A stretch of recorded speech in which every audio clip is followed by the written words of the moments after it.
Morning, সবাই কেমন আছে? আশা করি সবাই খুব ভালো আছে। সুস্মিতা রটিস ফ্যামিলিতে তোমাদেরকে অনেক অনেক স্বাগত। এখন সকাল অনেক বাজে, মানে ভেবেছিলাম আরও তাড়াতাড়ি একটু মানে উঠে শুরু করবো ঠাকুরের রান্নাটা, ঠাকুরের ভোগ করাটা, তো সেটা হয়নি। যাই হোক, কালকে সারাদিন প্রচণ্ড ব্যস্ততার মধ্যে গেছে, আর ভালো লাগছে না। তো যাই হোক, চলো সকালবেলা গুপুকে তুলে গুপুকে বসিয়ে দিয়েছি খাবার দিয়ে। আর এখন আমি জানি না আমার গলাটা তোমরা শুনতে পাচ্ছ কিনা, তো ঠাকুরের ভোগ শুরু করব। তো চলো, সবাইকে শুভ রাধা অষ্টমীর অনেক অনেক শুভেচ্ছা রইল। সবাই আশা করি মানে রাধারানীর জন্য সব কিছু আয়োজন করতে শুরু করে দিয়েছো। তো আমি তো খুব একটা বড় করে করব না, তো সেই জন্য যাই হোক করছি যেটুকানি, তো সেটুকুনি তোমাদের সঙ্গে শেয়ার করব। তো চলো দেখতে থাকো, আশা করি আজকে তোমাদের ব্লগটা ভালো লাগবে। তো এখন বাজে 6:45 মতন, তো এখন থেকে আমি ব্লগটা শুরু করছি। তো চলো দেখতে থাকো। রান্নাঘর আমি অলরেডি বসিয়ে দিয়েছি পায়েসটা। চলো দেখ, তো এখানে বসিয়ে দিয়েছি পায়েস, আর বাদ বাকি এবারে সব গুছাবো। চলো দেখতে থাকো। তো এদিকে আমি বসিয়ে দিয়েছি নারকেলটা, নাড়ু বানাবো বলে। নারকেল কোড়া হয়ে গেছে, কুড়ে দেখতেই পাচ্ছ। আমি এদিকে নাড়ুটা হচ্ছে, আর ওদিকে তো পায়েসটা হচ্ছেই, তোমাদেরকে তো দেখালামই। তো চলো, তোমরা তো বুঝতেই পারছো ভোগের সময় তো আমি আর ভয়েস দিয়ে তোমাদের সাথে কথা বলে ব্লগটা করতে পারবো না। তো এদিকে আমি বসিয়ে দিয়েছি, ঝটপট করে রান্নাবান্না তাড়াতাড়ি করে নিয়ে সব কিছু ভোগ রান্না করে তোমাদের সাথে সব কিছুই অল্প অল্প করে হয়তো শেয়ার করব আজকে। বুঝতেই পারছো টাইমিংয়ের মধ্যে করতে হবে যেটা, তো সেই কারণে একটু তাড়াহুড়ো করছিলাম। তো যাই হোক, চলো, শেষ টাইমে একটু মা এসে আজকে হেল্প করে দিয়েছিল। এটাই আমার কাছে অনেক, সত্যি কথা বলতে একটু একজন কেউ হেল্প করে দিলে একটু ভালো হয় আর কি। তো আবার কি জানো তো, একা একা করতে করতে এমনই একটা অভ্যেস হয়ে যায় না, নিজের একা হাতে করে নিলেও তাড়াতাড়ি হয়ে যায়, এই আর কি। তো চলো, এদিকে আমি নারকেলটা নাড়ুটা বানিয়ে নেব, নিয়ে তারপরে তাড়াতাড়ি করে এক এক করে করব। একটু হয়তো তোমাদের সঙ্গে আজকে পুরো প্রথম থেকে লাস্ট অবধি কিছু শেয়ার করতে পারবো না, কিছু কিছু করে ব্লগ তোমাদের সঙ্গে শেয়ার করব। তো তোমরা দেখতে থাকো। আশা করি তোমরা সবাই মানে ভোগ শুরু করে দিয়েছো, প্রায় শেষের পথে। তো চলো, আর সবাই আজকে সত্যি কথা বলতে আজকে খুব মজার দিন, রাধা অষ্টমীর দিন। বেশ ভালোই লাগছে আজকেও, একটা মানে নিজেদের একটা খুব মজা লাগে আর কি। ঠাকুরের জন্য ভোগ রান্না করার একটা সুযোগ পাই, বা ঠাকুরের সেবা করার জন্য একটা কিছু সুযোগ পাই। আমার তো আর সব সময় এখন আর হয়ে ওঠে না, তো যেটুকানি এই সব যে সুযোগগুলো আমি পাই না, মিস করতে চাই না। হয়তো এক এক সময় মিস হয়েও যায়, বলা যায় না, কেননা কাজের এতটাই প্রেশার থাকে মাঝে মধ্যে মেয়েকে নিয়ে এদিক ওদিক। তো আজকের তো প্রচণ্ড প্রেশার, মেয়ে তো অলরেডি মানে বেরিয়ে যাবে বলে রেডি হচ্ছে।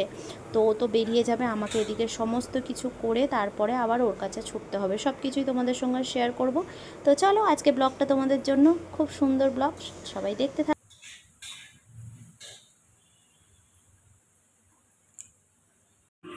এখানে খিচুড়ি বসিয়ে দিয়েছি ঠাকুরের ভোগের জন্য, আলাদা আবার হবে খিচুড়ি। আর এখানে দেখো, আমি কিছুটা টমেটো সবজি ভাজার জন্য কেটে নিচ্ছি। তো আসলে কি জানো তো, মানে যখন আমি ভোগটা বানাবো তখন তো আর কথা বলতে পারবো না, তো সেই জন্য আমি সব কিছু শেয়ার করতে পারছি না। এখানে হয়ে গেছে পায়েস, আর নারকেলের ছাই মারা হয়ে গেছে, আবার নারকেলের নাড়ুও হবে। তো চলো, এই হচ্ছে ব্যাপার, এত দূর হয়েছে, তো দেখতে থাকো।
এদিকে তেলের পিঠে বসিয়ে দিয়েছি আবারও, ওদিকে আমার অনেক কিছুই হয়ে গেছে। আর এখানে আজকের কুমড়ো, আলু আর ওটা কি বলে জানি না, ওল দিয়ে আজকে একটা তরকারি হবে। তারপরে হবে হচ্ছে কচুরমুখী দিয়ে তরকারি, যেটা রাধারানীর খুবই প্রিয়, হয়তো তোমরা অনেকেই জানো।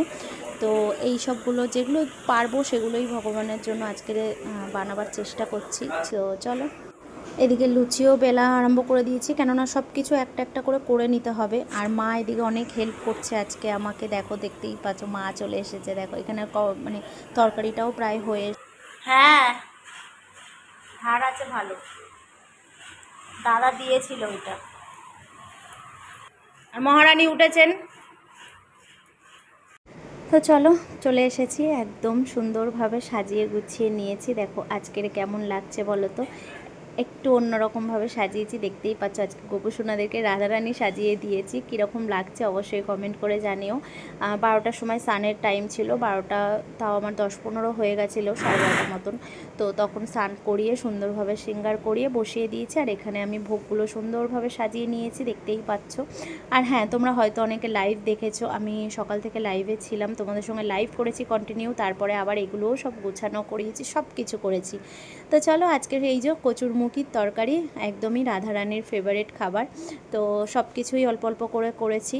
তো দেখতেই পাচ্ছ কেমন হয়েছে অবশ্যই কমেন্ট করে জানিও। আর এই যে ছোট্টখাট্ট একটা আয়োজন করেছি রাধারানীর জন্য, আশা করি মানে যেটুকানি করতে পেরেছি এটাই হচ্ছে ব্যাপার। তো চলো আজকের এইটুকানি, আর এবারে নেক্সট ব্লগ দেব তোমাদের আজকে পুজোর আরতির। তো আজকের মতন টাটা, এই যে আমরা বেরিয়ে যাচ্ছি এখন। তো কালকে আবার তোমাদের সঙ্গে নতুন একটা ব্লগে দেখা।